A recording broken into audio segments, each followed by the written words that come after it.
Yo, what's good? My name's Kang Like Kangaroo, and I recently just came back from a 3-week trip in Thailand. We did 6 nights in Bangkok, 5 nights in Chiang Mai, 5 nights in Ao Nang, and while this is technically not Thailand, 4 nights in Siem Reap, Cambodia. In those 3 weeks, we spent a total of $3,220, and in this video, I'm going to be breaking it down dollar by dollar, day by day. Now, as a quick note, while I'm breaking down this budget, I'm going to be doing it relation for 2 people, so if you just want the cost per person, just divide it by 2. I think for most people, you're going to be starting your trip off in Bangkok. We stayed at 2 places while we were in Bangkok because we stayed half the time at the beginning of our trip and half the time at the end of our trip. The 2 places that we stayed at were Marwin Villa and Siam Swana. In total, we spent $104 in hotels spread across 6 nights. That is approximately $18 a night. Personally, I really like Bangkok. It's like super chaotic. There's so much going on. I constantly felt like I was in a fever dream, but in a good way, if you know what I mean. Now, my favorite things about Bangkok personally is the shopping and the food. For shopping, you definitely want to check out Chatuchak Market. It's the biggest market in Thailand. Bangkok also has a lot of super crazy malls. I remember going to one mall and there was a grocery store, there was a gym, there was obviously stores for clothes, there was multiple food courts, and there was a movie theater. And what's crazy is you leave that mall, walk onto a skywalk, and connected to that skywalk, there's like 4 or 5 malls that are basically just as large. Now, aside from going to that main group of malls, I recommend checking out Bangsu Junction. This is a mall that's basically all curated vintage. The first 2 floors is curated and vintage furniture and knickknacks, and the rest of the 3 or 4 floors is all just clothes. I also really recommend going to MBK if you're in the market for silver or gold jewelry. I got the silver bracelet while I was in Bangkok at MBK. The sales lady told me that this is all real jewels, like emerald and stuff like that. I don't necessarily believe her, but it is real silver. So in total in Bangkok, between shopping and miscellaneous, we spent $300. Now, this is a mix of personal shopping, like this bracelet, some clothes, and also souvenirs and gifts. One thing that we did that I recommend you doing as well, if you're checking a bag, stocking up on Thai tea mix as gifts or just in general at Big C, which is a big grocery store chain in Thailand. Bangkok is also super crazy for food. I think it's probably the best food that we had in our whole entire trip, and you have a lot of options, and I don't think that you're gonna have a bad meal anywhere you go in Bangkok. For us, we really enjoyed eating at Terminal 21, Hainanese chicken, mango smoothies. After you bingsu, this one was crazy. We went here multiple times. Thai iced tea, obviously, all you can eat hot pot. I'm gonna butcher this name, but I'm not gonna even try that. Deep fried noodles with chicken, and basically anything that you can find at Bangkok Chinatown. For food, we spent a total of $150 over 6 days, which breaks down to around $25 a day. For getting around, we basically almost always use Grab. It was really affordable, super easy to use, and you can pay with your card. Our average Grab price was around $5, which is like $2.50 per person, which for me is definitely worth it, especially if you're considering the convenience of it. So for transportation in total, this includes Grabs, an unfortunate taxi that I had to take from the airport to Bangkok. Don't do that. It costs $121 over 6 days, which ends up being $20 a day. Like I said, this includes a taxi ride from the airport to Bangkok. That costs 800 baht. You can do a Grab from the airport to Bangkok. It's way cheaper, so do not take a taxi. You will get fleeced. So the only paid activity that we did was a Muay Thai fight, which ended up being $100. So all in total, the cost for 6 nights in Bangkok was $437, or roughly $72 per day. Now you can cut this cost down a lot by cutting out the shopping and taking a lot more public transport. After our 6 nights in Bangkok, we took a flight from Bangkok to Siem Reap. This ended up being $104 for 2 people. Now I made a whole entire video covering the cost of Siem Reap, so I will link it down below. I'll just go over the quick generalized cost right here. So in total for 4 nights in Siem Reap, we spent $614 for 2 people, which ends up being $150 per day. After our 4 days in Siem Reap, we took another flight from Siem Reap back into Thailand into Chiang Mai. This flight was $320 for 2 people, including our check bag, which I will get into in the Siem Reap video. Over the next 5 nights, we spent our time in Chiang Mai, which is the northern part of Thailand. Now this vibe from Chiang Mai is definitely different, almost the complete opposite of what it is like in Bangkok. Definitely a lot more laid back, definitely a lot closer to nature, and I would think is a better representation of what Thai culture is actually like. For accommodations in Chiang Mai, we stayed at the Lana Tree Boutique Hotel. This hotel was pretty nice, and it was on the northeast end of Old Town. The cost was $123, or around $24 a night. Now the city of Chiang Mai is pretty cool in and of itself, but I think the majority of things that make Chiang Mai really cool is the excursions and activities that you can do outside of Chiang Mai. So in total, we spent $217 in excursions for 2 people. For us, we really enjoyed doing a visit to the Elephant Nature Park. This is an ethical elephant sanctuary or animal sanctuary in general. They had dogs, cats, water buffaloes, just to name a few. And from my research that I've done on like tourism in Thailand and elephants, you're really not supposed to touch or interact with elephants. Like riding them is a big no-no, but I think even washing them or feeding them is also from what I've read, a no-no as well. I think doing those things and being around humans breaks their spirit and conditions them to like not be elephants, if that makes sense, and just to be cautious around humans because they're very smart animals. And I could definitely see that when we went to visit the sanctuary. A lot of the older elephants who were like rescued from different operations like logging, for etc., were really, really chill around humans. They were like just like, okay, you're there, we're chilling. But a lot of the younger elephants who were born in the sanctuary and never had their spirits broken were like way more curious around humans and didn't really care. Like, and a lot of the elephants that they had were actually disabled in some kind of way. A lot of them were deaf, some of them were blind, some of them had like bone fractures. So again, we did Elephant Nature Park. The cost was 5,000 baht for 2 people, which ends up being like $140. Definitely the most expensive excursion that we did, but I think it was definitely worth it. Another activity that we really enjoyed doing in Chiang Mai was a Thai cooking class. The one that we did was Zob E Lee Cooking. This one was great. Took us to a local market, explained a lot of the special ingredients that they use in Thai cooking and the alternatives and the differences between like what we have in the Western world. Like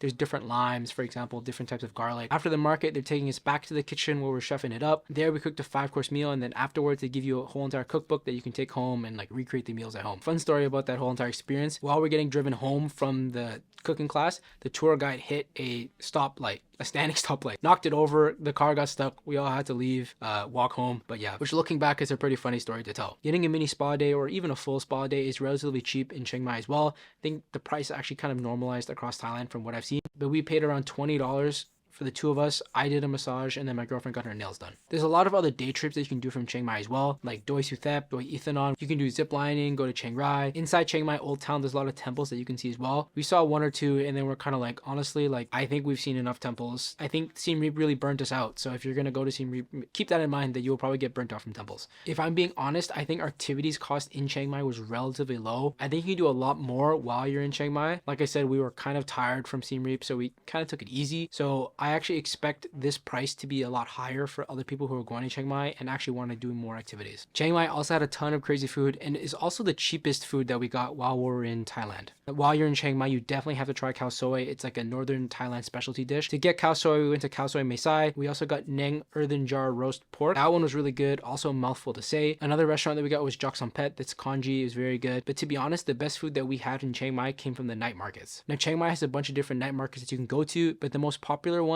is the Chiang Mai Sunday walking night market. And this night market is huge. Like we spent 4 hours there, and to be honest, I don't even think we saw the whole entire thing. And honestly, there's so much good food at this night market. I honestly still think about it. The ones that were my favorite were the meat skewers, pad thai, and the mango smoothies. And on a night where there isn't a night market, I really recommend checking out the North Gate Co-op Jazz. The night that we were there, they were taking like open mics. So people from around the world, different travelers, different tourists were coming and singing different songs, and the band would just improvise with them. It's a super cool experience to see. So like I said, the food was crazy good in Chiang Mai and also crazy cheap. In total, we spent $112, 2 people, which is around $22 a day. Now, Chiang Mai Old Town is very compact and very walkable. And if you're going to be doing an excursion or a tour, most likely they're going to be picking you up from your hotel. So we really didn't need to be taking grabs all that often. So in total, we spent only $30 in transportation in Chiang Mai, and that includes our transportation from the airport to the city. For the miscellaneous category, which includes like medicine and laundry, and also the shopping category, we spent a total of $40 over the 5 days that we were in Chiang Mai. So in total in Chiang Mai, we spent $553. This works out to $110 per day for 2 people. After our lovely 5 night stay in Chiang Mai, we hopped on a plane and traveled to our last destination, which is Ao Nang. Now the cost for 2 people, including baggage for this flight, was $196. Now the reason that we chose Ao Nang or Krabi instead of Phuket or Khao Sumai was because we read that Ao Nang was the least touristy, I don't know if that's the word, touristy of those other options that I listed. Now having gone to Ao Nang, I think we made the right decision. It is pretty touristy, but not so much so that I didn't enjoy it, like the perfect amount. For the hotel, we stayed at Ao Nang Orchid for $198 for 5 nights, which is the most expensive out of the hotels we paid for. The food was also a little bit more expensive than those areas. So for food in total, we spent $92 over 5 days, which ends up being $18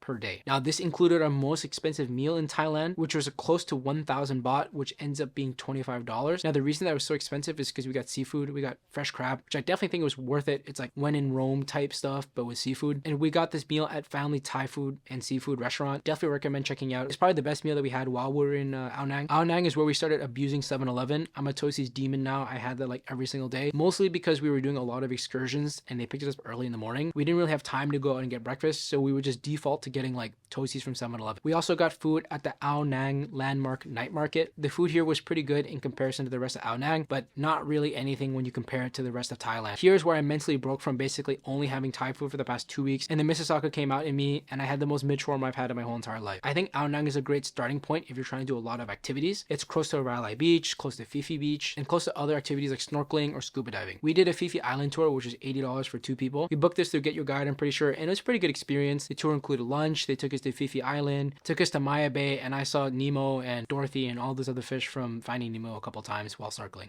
So pretty cool. Another tour that we did was a 7 Islands tour. This is another popular one if you're in Ao Nang. The tour was like $28 for 2 people, so I definitely recommend checking it out. Now, the last big activity that we did in Ao Nang was actually rock climbing at Railay Beach. Railay Beach is, I think, pretty well known in like the rock climber world for being super sick for rock climbing. I'm not in that world, so I went. Very scary. I don't think I'm very good with heights. You know, I did a couple easy ones. We went with Real Rocks Climbing School and they were great. Now, aside from doing all those activities, we did a lot of time chilling at the beach, chilling by the pool, reading, relaxing, because again, this is a vacation. So in total for activities, we spent $224 for 2 people. Transportation around Ao Nang was pretty chill. We didn't really have to grab much since all of the excursions picked us up at a hotel. So in total for 2 people, we spent $24 in transportation, which works out to like $5 a day or something like that. So over the 5 days in Ao Nang, we spent a total of $540, which works out to around $108 a day. And then after our time in Ao Nang, after relaxing on the beach, we got back on the plane and flew back to Bangkok, which cost us $120. With that, we basically end our trip. We did spend some extra time in Bangkok at the end, but I covered that already in the beginning when I did the other Bangkok section. So for 3 weeks in Thailand, the cost of 2 people was $3,220. Now, this price does not include international airfare, just because you're going to be flying from all different parts of the world, so I don't really know exactly how much that price is going to cost. But for reference and for some context, my flight from Seattle was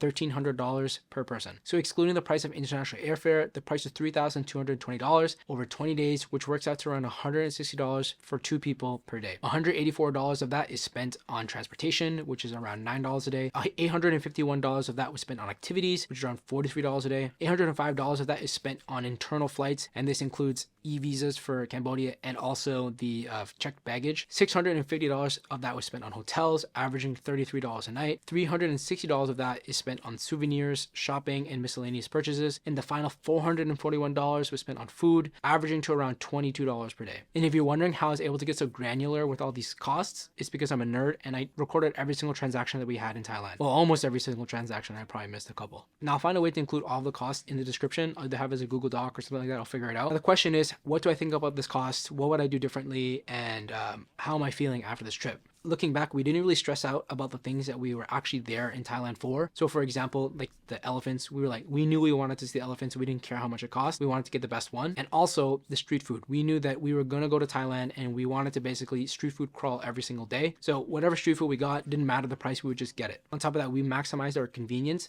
So we were taking grabs everywhere. We definitely could have walked a couple times.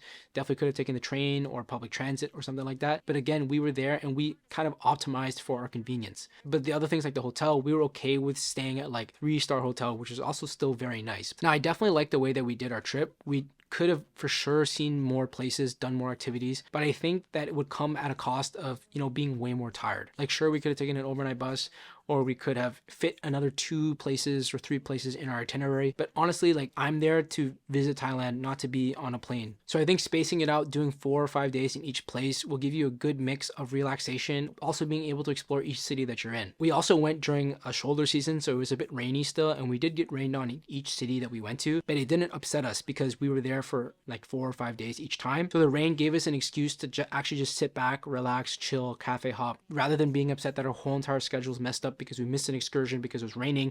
Now we can't do the excursion because we're leaving the next day to go to the next city. I think if you're going to take a 24-hour travel day from Seattle, even longer if you're flying further out east, you definitely want to maximize the amount of time that you can stay there. That's why we stayed for 3 weeks. 2.5 weeks to 3 weeks is like really a great amount of time to see a lot of what Thailand has to offer. I've seen Thailand to the extent where I'm happy with not going back for a long time, going to see other places, going to travel other places, rather than like doing it in a week, feeling rushed, feeling like I missed things. Do you know what I mean? Another thing to know about airfare airfare, we flew almost exclusively with AirAsia. I think one time we did Viet Thai Air. They will make you pay for a baggage check. They're pretty strict about it. We were able to sneak one time from Thailand to Siem Reap, but all the other times you have to pay for it. You have two options: either pack light, one bag. You can do, I think they allow 7 kilograms, but I don't think they're going to check your bag if it looks like it's less than 7 kilograms, your check bag. But either way, check your bag online first. It will be cheaper. If not, you'll have to check it out of the gate. Ends up being like $30, I think, for 2 bags. Not terrible, but just something to keep in mind when you're booking these flights. Another thing I want to mention is the ATM fee and the conversion rates. So most of the time you're going to have to pay a ATM fee, which ends up being like 220 baht, which works out to around like $6, I think, for your conversion fee. Whenever you're checking out from the ATM, they're going to ask you two options. Option number one, do you want to accept the rate that the ATM is giving you, or do you want to accept your bank rate? You always want to accept your bank rate, because I think majority of the time it's going to be way cheaper than if you had accepted the ATM conversion rate. Now, if you're watching this and you have the time, I definitely recommend signing up for Morgan Stanley or Fidelity, or I think Wise as well, TransferWise. They all have debit cards where it waives all the bank ATM fees. So you'll basically just be able to withdraw for free. Another thing to note is medicine. So medicine is super, super important when you're going to Thailand. We brought Advil, Tylenol, Gravol, anti-diarrhea, Pepto, like anything that you would think about that you would need, you should definitely bring it. You're going to have a lot harder time buying it while you're in Thailand. The most important one for me was Gravol. That whole trip, I was a Gravol gladiator. I was like guzzling that down every moment I had. Also bug spray and sunscreen. Bug spray you can buy there, but it has like the DEET, which I think is toxic chemicals, but it was working really well. So no complaints on the bug spray. But for sunscreen, it's very expensive there. So I would bring your own sunscreen from home. You can bring a big bottle and like split it into like the small container, travel size containers. That worked for us. For your cell phone plan, we used Airlo, which is an eSIM. I'm sure you can buy a SIM when you get to Thailand, but we just use an eSIM because it's a lot easier. I actually forgot to add that to the cost. So I think add another $40, I think it was, to the total cost. But yeah, definitely use eSIM or just get some kind of cell phone plan. Another thing to note is if you are going to be doing this trip, you're going to be paying for the flights, paying for the hotels. I definitely recommend signing up for a new credit card if you know what you're doing with the credit card game. It can definitely get you points. If you already have points, I would recommend trying to get that international flight subsidized through those points. We were not able to do it because we were kind of strict with when we had to go. So not a lot of flexibility. And I think with points redemptions, you kind of have to be flexible. So not able to redeem for points going there, but was able to sign up for a new credit card and get new points. Another thing that I wish I learned how to swim before I went to Thailand. And I also wish I learned how to ride a scooter before I went to Thailand. Swimming in particular in Krabi, there was a lot of snorkeling that we did that I was like, damn, all these people are going really, really deep under the water, getting really close to the coral reefs. I cannot do that because I am not able to swim. So I wish I could swim and do that. Another thing is the scooters. For example, one thing that I really wanted to do was the ride from Chiang Mai to Chiang Rai to Pai, which is like a loop. It's a very windy trail, apparently very, very nice to drive through, but I'm definitely not going to do that road first time riding a motorbike, if you know what I mean. But I think that basically wraps up all my thoughts about Thailand. Honestly, it was a really cool trip in general. I really loved going to Thailand. I really recommend checking it out if you have the opportunity. But honestly, the highlight of that trip was not actually going to Thailand, but it was actually going to Siem Reap, Cambodia, where I got to see Angkor Wat. Now, if you want to see me break down the cost of Angkor Wat, the itinerary, what to do, what to see, you can watch this video right here where I break it all down for you.